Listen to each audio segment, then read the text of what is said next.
Now we're going to discuss the underlying pathophysiology behind the development of these epileptic seizure activities.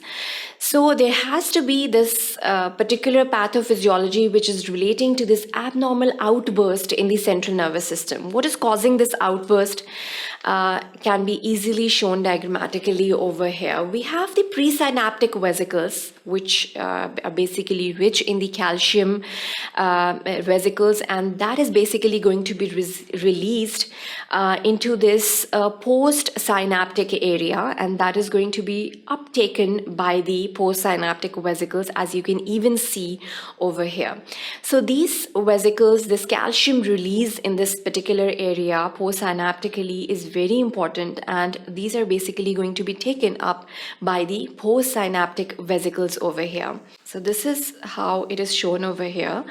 It is taken up by the postsynaptic vesicles, and the calcium is rich over here in the postsynaptic area.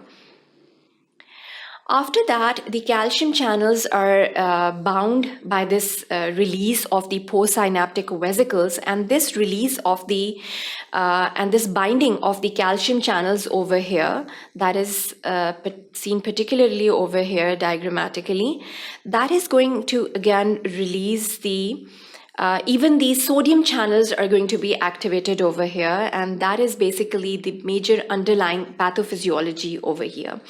So this is how it is going to be released, and this is even shown over here.